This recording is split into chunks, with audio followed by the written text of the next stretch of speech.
So, you've decided you want to play a tabletop role-playing game. You've decided which type of game you want to play, you've talked to your friends about it, maybe given them a little bit of an elevator pitch, and now it's finally time to get the ball rolling and actually start up this thing.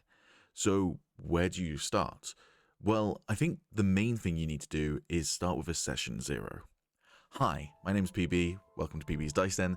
In today's video, I'm going to be talking about session 0s, what they are, how to format one, and yeah, what I do during my ones. Not necessarily the biggest master on them, but hopefully my advice and what I usually do might help you in some way. So first of all, what is a session 0? Well, if session 1 is the first session of your campaign, then session 0 is something that takes place before that, right? Now, session 0s can mean different things. People use them to mean slightly different things. I have heard it used before to talk about a session of play with, dice and role-playing and character sheets and such like, that just takes place before the campaign begins. I don't think that's what most people mean when they talk about a session 0, and that's not going to be the focus of today's video, but I have done that before, so we'll quickly talk about it. So I did a session 0 for one of my campaigns on our channel, Star Wars Leviathan. I kind of separate my campaigns into seasons, like they're a television show, and Star Wars Leviathan, as it is on YouTube, is technically the second season. We played an entire season off stream and off recording before we decided to start streaming and recording our campaigns for people. So when we came into doing a season 2 and we were introducing 2 new players into that world, I decided to run a session 0 for each of them, just to kind of introduce them to the particular setting of Star Wars that we were running and kind of get them into some familiarity with their character. And then they will meet each other during the second session of the overall campaign. First proper session that was streamed and recorded was just for the 2 players who were in the first season. So that was one way of doing it, and it was just because 2 of those characters had an entire campaign's worth of kind of storytelling and role-playing that they were used to in those characters. They felt comfortable in them, while the other 2 were coming in fresh, so it was just kind of get them into that zone as well. Now, the advantage of doing this is that you can roleplay out some backstory elements, and you can, again, kind of establish that group dynamic, or at least that character's kind of tone, which is good. I think most people who use session 0s for this probably also do the other type of session 0 that we're going to be talking about, and I think it's mostly for like streaming audiences, right? Or like recording, because you're putting on a presentation, you want to kind of hit the ground running. But it is something that might work for you as well, so by all means, you might want to choose to do a session that kind of takes place before the campaign, especially if the group of characters already know each other. But what I think most people talk about when they say session 0 is instead more just a sit down and a talk about the campaign. We're not rolling dice, or well, maybe we will roll dice if we're rolling our characters, but we're just more kind of setting everything up, having a talk, and working out what this thing is going to be. And that is really, really useful. It's useful because it's going to set a tone, it's going to kind of work out how characters might know each other, it's going to give the players some idea of where you think you might be going with the story, it's going to give you an idea of where the players might be going with their stories, and it's also a really good place to kind of work out what people are comfortable with, what people aren't comfortable with, and what rules you may or may not be homebrewing or removing from the game and what have you. So, how I structure session 0s. Well, the first thing I do is I do give my players an elevator's pitch. This is just kind of a basic concept of what the campaign, generally speaking, is going to be. If we use the campaign I talked about earlier, Star Wars Leviathan, the basic premise that I gave to my players when we were doing our first season was, I want to do a Star Wars campaign about a bunch of kind of like out of their luck characters surviving on the fringes of the Empire, kind of like the TV show Firefly.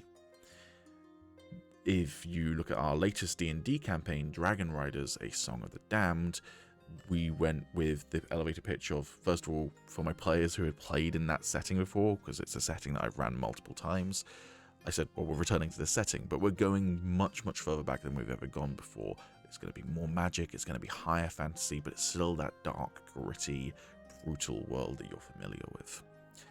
For Sundered Empire, I went, it's a D&D world where every place is just a floating island in this giant void. Some giant magical disaster happened, destroyed the world, and It's going to be crazy bananas, fuck it, anything goes. If you want to play any class, any race, anything, I'm cool with it.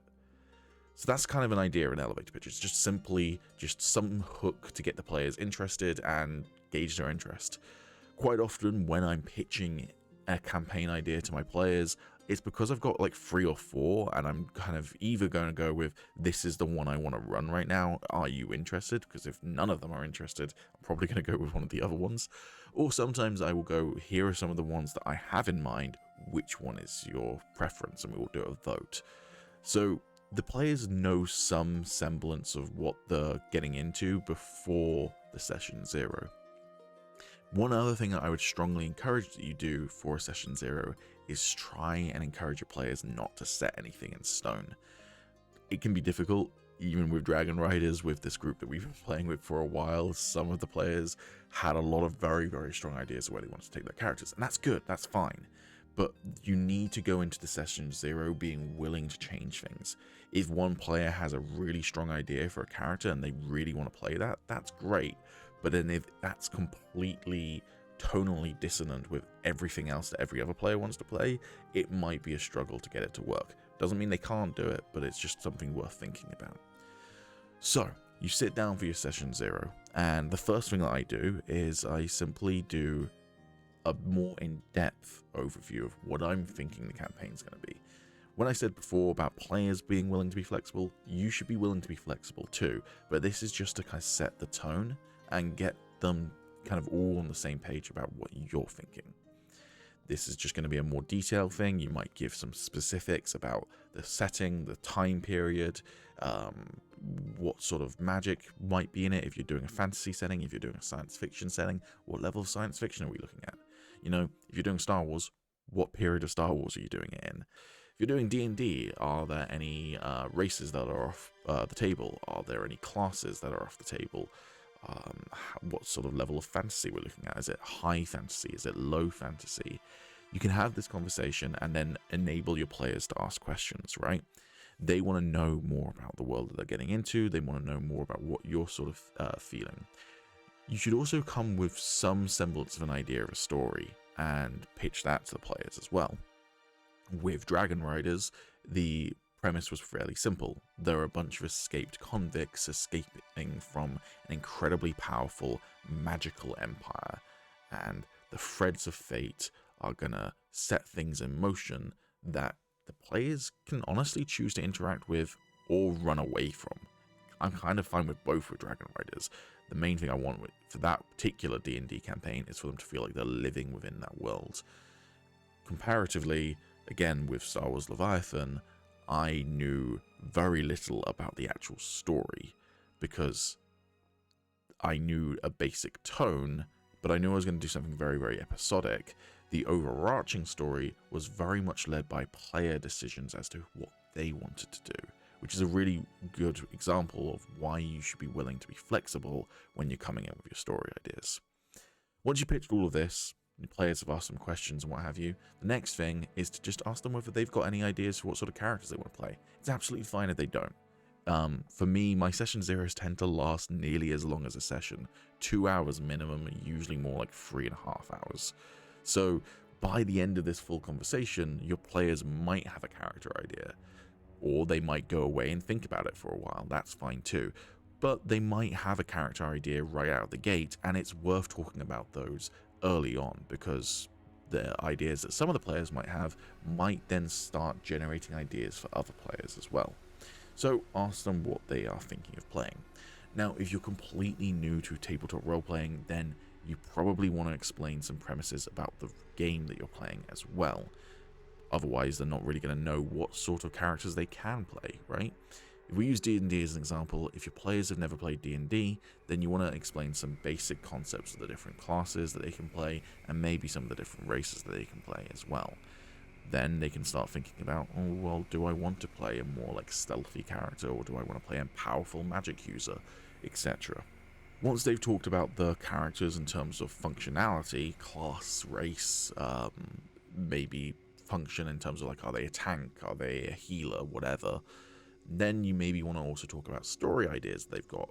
What sort of backstory they got going for them? basically get them to give an elevator's pitch about their character. Again, it's completely fine if they don't have this at this point, but if they do, it's really, really useful to establish for the rest of the group. It's also worth asking them if there's any particular story things that they want to achieve with their character. Do they know any goals that they have? What do they want to see their character do? I think there's sometimes a bit of a misconception with tabletop role-playing, which is that the players shouldn't ever say what they want out of character for their character. And I think that's something that isn't really a good way to go about doing tabletop role-playing. If a player tells you as a game master specifically what they want to see their characters achieve, that enables you to plan that. If they don't tell you what they want their character to achieve, then you aren't able to do that. You might stumble into it by pure accident, but you don't have the opportunity to handcraft something. It doesn't even have to be right out of the gate in a session 0. They can come up with it sessions down the line, weeks, months down the line. To shout out another campaign I've ran, in our most recent Star Wars campaign, Star Wars Hand of the Republic, the entirety of that finale was Tommy coming to me with what he wanted right out the gate, which was, spoiler alert, his sister's in prison, he wants to rescue her, and then as we went through the story, he continued to try and build up to that, and then eventually it became apparent that this would be the perfect finale. I always knew I was going to get to it in the first season of that kind of campaign, right? But I didn't know necessarily it was going to be the finale until it felt like everything was coming to a head, and that was the perfect capping point.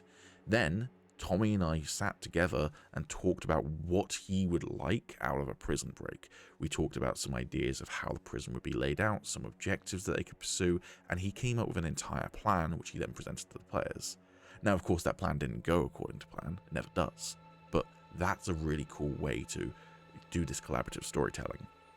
Now, it's absolutely amazing to tell stories where players discover things and start pursuing goals very naturally, but it's okay for them to have out-of-character ideas and to tell you up front, and they can tell them during session 0. Another thing I'd encourage when talking about characters during a session 0 is don't be afraid to reveal secrets. Now, you can absolutely keep secrets from your other players, and potentially keep secrets from your GM, although I wouldn't recommend it, but I would encourage you to talk about them, or at least some of them, right? And the reason why is because it enables the players to know the secret and help build towards it so that it's a more satisfying reveal, narratively speaking. Now, you've maybe watched actual plays online before, maybe that's why you got into tabletop role-playing, and some of them are quite cinematic in their storytelling, and sometimes big reveals happen that genuinely shock the players. And I think because of that, we feel like we have to keep secrets so that we get a natural reaction out of the other players. And that's really awesome, and I think that's a really cool thing to do, but equally some secrets shouldn't be a big reveal like that, but instead should be a big reveal narratively rather than gameplay wise. And telling your other players about that enables you all to work together to it. Let me use an example. There's a cliche in tabletop role-playing, especially in D&D, of the edgy rogue. The edgy rogue is a character who is playing a rogue and doesn't talk to anyone because he's dark and mysterious. And when the group are in a tavern, he goes and sits alone in a dark corner and watches the tavern. Fine. Chances are the reason why he's playing this is because he's got a really cool backstory that explains why he's so dark and mysterious. And the chances are that in that backstory, it's probably that he wants a connection with someone. He doesn't want to be the dark and mysterious guy. He just doesn't know how to bring himself to be around other people. Fine. Tell your other players that's what you're going for, because otherwise it can be really, really hard to roleplay with that sort of character.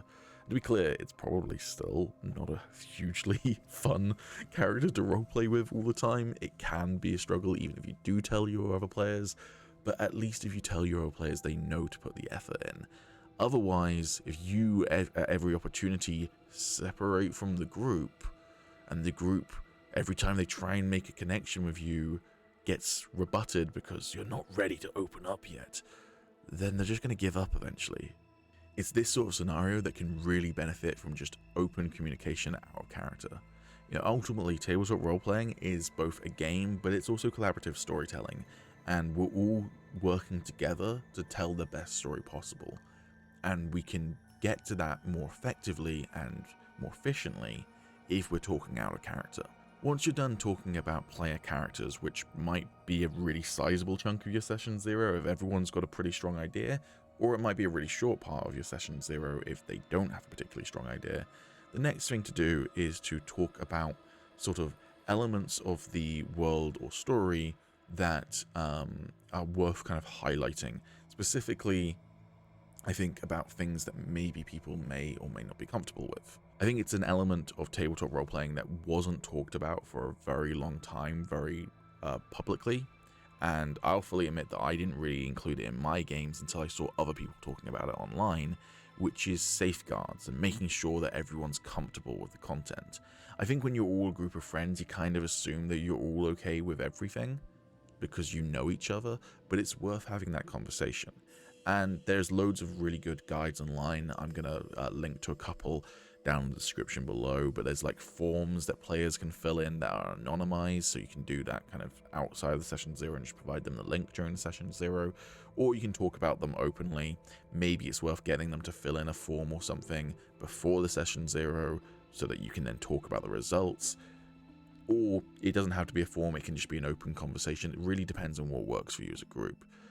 When we're talking about things that people are comfortable with, we're talking about things like, are they comfortable with gore descriptions? Are they comfortable with body horror? Are they comfortable with horror in general? Are they comfortable with certain monsters appearing? For instance, not that he has a problem with this, but one of my players, Samo, has arachnophobia. He's afraid of spiders. Is he okay with facing against spider-like monsters with potentially chittering sounds and what have you playing in the game, right? I'm afraid of snakes. Would I be okay with facing off against snake monsters? So that sort of thing. Are your players okay with romance? Are they okay with romance with NPCs? Are they okay with romance with other players? That can be different for different characters. So is it okay if the campaign overall has the potential for romance, but a certain player is like, hey, I don't want you to flirt with me in game? That sort of thing. There's loads of different topics that are covered. I think there are some that are pretty much universally like, we're not going to do that in our campaign, but there are others that, there might be room for. Again, my song setting, Dragon Riders, that we're currently running, is an especially dark setting. You have descriptions of people who've been executed when in the first session we have a fairly detailed body horror scene.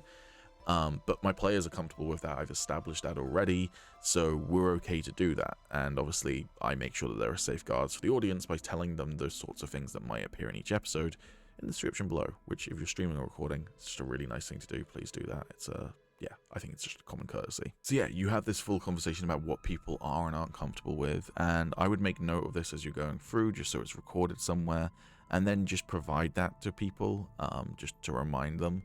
They don't need to refer to it religiously or anything. I am sure that they will probably remember the don'ts, but it's, just worth making sure that everyone's on the same table.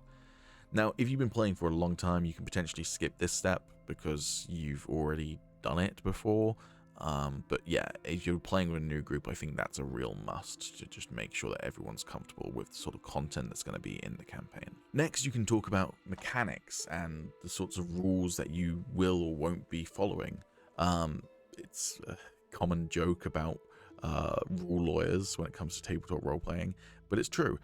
Pretty much every table has homebrew rules. They change things up, and it's okay to do that. The rules, as Captain Barbosa says, are more like guidelines, really.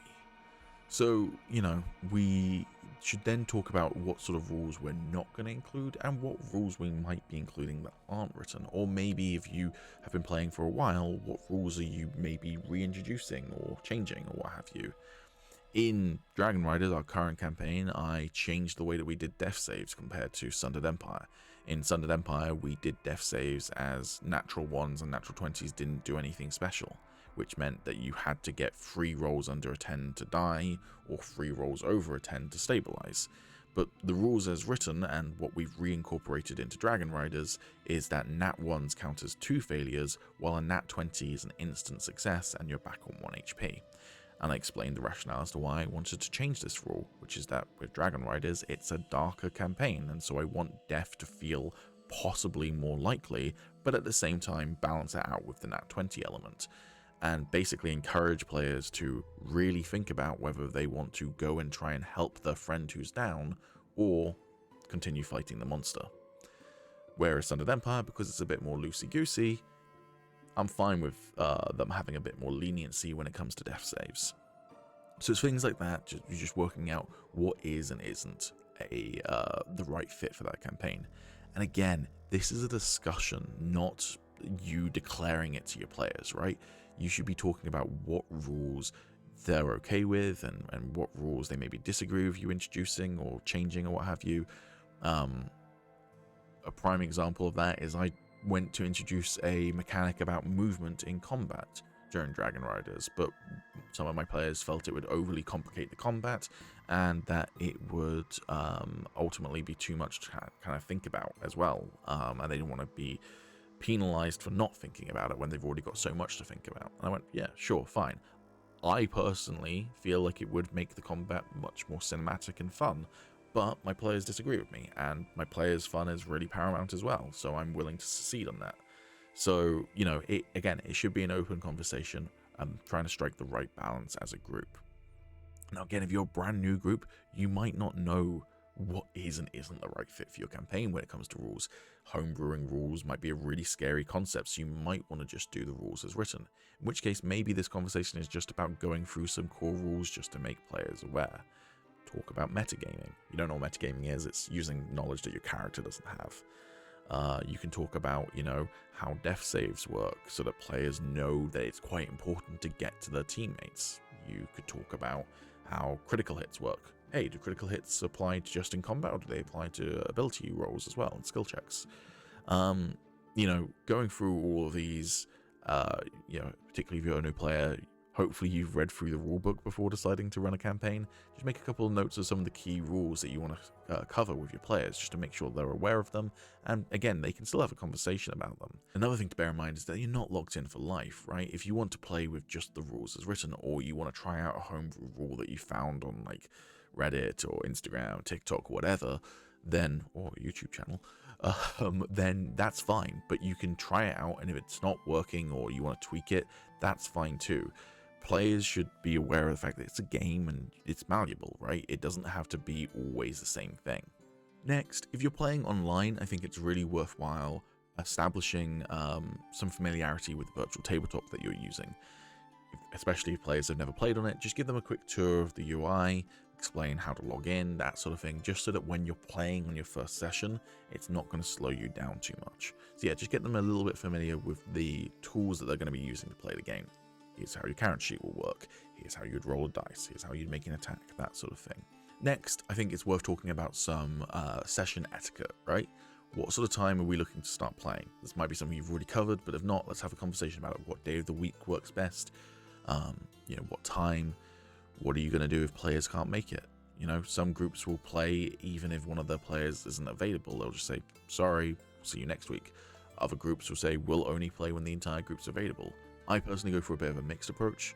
You know, if one of my players isn't available and they say that they're fine for us to play without them, as long as the rest of the group agrees and we're not in like a super like narratively crucial session, I'm usually alright to play without them. But most of the time I tend to say, let's play with the entire group. I don't want one of my players to miss out on anything, and you know, as long as we can kind of get to it within a week or so, it's usually not going to be that big of a problem for like pacing and what have you. That being said, if you can't play for like 3 weeks because, you know, players keep on intermittently not being available, then you might eventually get to the point of just going, let's just play without someone. Another thing that's worth talking about with player etiquette, especially if you're playing in person, is where are you going to be playing? Is it going to be rotating? So back when I used to play in person a lot, we used to rotate house most weeks so that we would not have to always have the same person hosting. And also snacks. It's a pretty important part of playing in person. Who provides them? Is it going to be a rota? Does everyone chip in? Who actually physically brings them? Or does everyone bring something? You know, these sorts of things are important to talk about. If you're playing online, snack etiquette's probably not as important because you'd all have your own your own snacks. But, you know, you could talk about other things like, are you going to play with cameras on? You know, play with push to talk, or you know, make sure you're muting if you're not talking, just because sometimes there can be a lot of background noise, which can be distracting. All of these sorts of things are worth talking about as well. And the final sorts of things that I tend to touch on during a session 0 are what I need from the players before session 1. Now, one of the things that I think is kind of a requirement for me personally, but you might not need it for your players, is a backstory from each character. I say you might not need it. I think every character needs a backstory, but you can potentially get away with a character coming up with their backstory a couple of sessions in, especially because players tend to learn about their characters as they're playing them. They might work out what backstory works for them specifically, you know, 2 or 3 sessions in. If that works for you, then you can absolutely say, hey, get me your backstory at some point, but we're going to start session 1 on this date.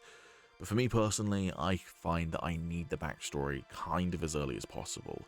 A backstory can really inform the early on campaign in terms of things that I want to reveal about the characters, things I want to reveal about the world, etc. Again, to use Dragon Riders as an example, the entirety of session 1 is basically led by a hook that Alex left me in his backstory.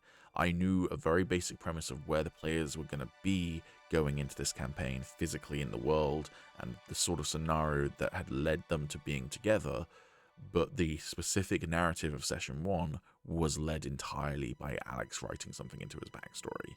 So backstories are really, really important for you to be able to craft narratives that weave the characters into them. So that's why I feel like a backstory is kind of a must before session 1. So if you're setting a date for a session 1, you know, if it's a week away, then hey, I need your backstory within a week. It's worth noting, players can add to their backstories over time, they can change their backstories over time. These sorts of things are not set in stone, especially if people don't know about them, right? If you're my player and you've told me your backstory, but you've not told any of the other players, none of it's been established in roleplay yet, then you can completely change it potentially. And as long as it doesn't like retcon anything that I've already established or that you've already established, the other players, they never need to know. So backstories, yeah, can fully be malleable. You can add to them, you can change them, you can update them. All of that's fine. Another thing that I tend to require from my players is I tell them to go and sort out token art. We can cover token art in a separate video, but yeah, if you're playing online, I need something that represents your character, right? And also, I tend to give them a little bit of a lead in to help with their backstory about what specifically is going to be the setup for session 1. A classic scenario for D&D is you meet in a tavern. Fine. If you meet in a tavern, why are you meeting in a tavern? Have you all been brought together by some sort of job on a poster that you've all seen, or do you already know each other? Maybe you're in a tavern for some sort of reunion. Maybe it's a funeral. Another classic one, probably popularized a lot by the Elder Scrolls, is meeting in prison. Okay, why are you in prison? What were you in prison for? Were you guilty? All of these things are really helpful for the players to work out exactly what the backstory should lead into. So yeah, give them a little bit of a hook into what session 1 is going to start with. You can potentially tell them a basic premise of the session 1 as well, because they might have some ideas that lead into that as well. But yeah, that's something really, really helpful for them with their backstory. So you give them that homework, sort out your token art, sort out your backstory. Now obviously, if the players have come up with character concepts by the time that you're coming to this point, towards the end of the session 0, potentially they had them all the way near the beginning when we were talking about player characters, but if they've been thinking about it in the back of their head, the final couple of things to do is to talk about group dynamics. Who might take on a leadership role? Who might take on like a sort of fatherly role? These sorts of things are worth talking about as well. Again, they might not know. These things might come up during roleplay, but you know, if you've got 2 people who are vying for a leadership role, are they both okay with that? Or is one person like, I really want to be the leader and I don't want to share that space with anyone else? Some players will jump at the chance to roleplay out who's going to be the leader, and other people are going to shy away from that. So it's worth talking about those sorts of things as well. Once you've kind of talked about that, assuming they've got a strong character idea, the final thing that you can do during session 0 is start creating your characters. Now, if your players are new, you're probably going to have to lead them through the full character creation process. In which case, I find that you can do some elements of it all at the same time, but it tends to help doing them one at a time. If you've got 4 players, they're all asking you questions, that can be quite hard to bounce around, especially if you're a newer GM as well, and you're not as super confident with the rules, versus doing it one-on-one kind of feels a little bit easier to do. But once your players are pretty well established, they can probably create most of the character themselves. The one thing that I personally do with my players during the session 0, even if they don't have a character concept yet, is we roll the stats. Now, for a lot of tabletop role-playing games, you do have these things called stats, and there are usually 2 different methods to create them, depending on the system and depending on the game.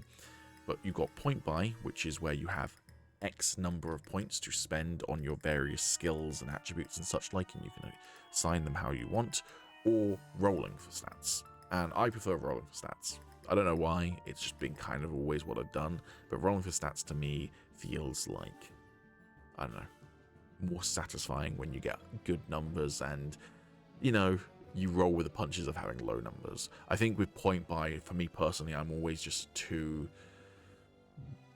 I don't want to give myself negatives, so I always go for too much of a kind of Da Vinci everyman, but that means that I'm kind of a, you know, master of nothing, which kind of sucks.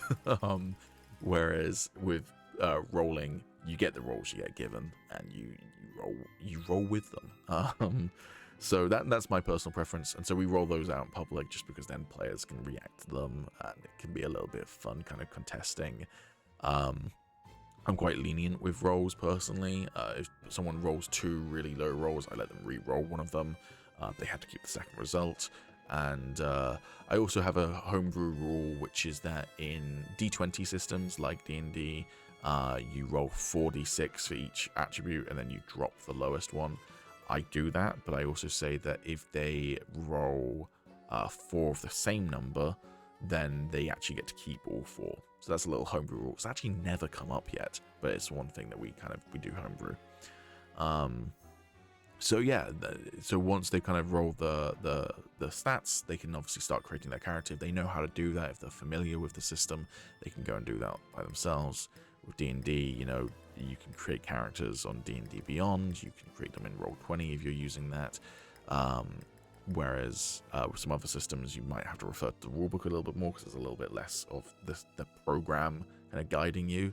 But yeah, you can do that with the whole group if they want to, or you can do them one-on-one, or if the players are really familiar with it, you can just be like, cool, you've rolled your stats, go off and create your character and let me know when you're done. It really depends on what specific situation you are with your group. You know, how well established are you, how much experience they all have, that sort of thing. And then you're basically set to go. You've kind of covered everything. Everyone's feeling okay with it. Obviously ask whether anyone's got any questions or anything before you wrap up. And then yeah, you've kind of covered your basis, and everyone's kind of got a common picture of what this campaign is going to be and what they're getting into, and then you can all work towards that. It just really allows you, when you come into your session 1, to kind of hit the ground running. You just dive straight into the narrative and don't have to worry with any kind of admin sides of things. So yeah, that's my kind of workflow with a session 0. That's kind of the way that I structured them. I'm a big fan of post-it notes recently. So I tend to have loads of post-it notes on my desk. I actually have loads of post-it notes on my wall as well. I'm a post-it noter, but one thing that I also personally do is I write down kind of the things I want to get to in my session 0. Not everything that I've gone through today is going to fit for your session 0. In fact, none of it might, in which case, sorry for wasting your time. But I think it's worth writing everything that you do want to get through down just so you remember it, especially if you get a quite long list. That's my recipe for session 0s. I personally run one for every single campaign I do. Maybe not for a season 2, as I say, I tend to split my campaigns into seasons, so maybe when we're going into like a season 2 of like Sundered Empire, for example, I might not run a session 0 for that, or if I do, it's going to be a much shorter one. The only season 2 we've actually done so far in terms of streamed was Star Wars Leviathan, which we did do a session 0 for, just because we were introducing 2 new players. But yeah, I do session 0s for every single brand new campaign I'm doing where we're going to a new setting and a new story. But when it's a continuation, maybe you don't need a session 0, or if you do, as I say, maybe it's a much, much shorter one, because we're just kind of picking up where we left off. But yeah, I think they're a really worthwhile tool, and they set you up for success. So yeah, they're kind of a must, if you ask me. Or you didn't ask me, but you did click on this video, so whatever. Anyways, I hope you found this video helpful. My name is PB. You've been watching PB's Dice Den. Let's roll some dice.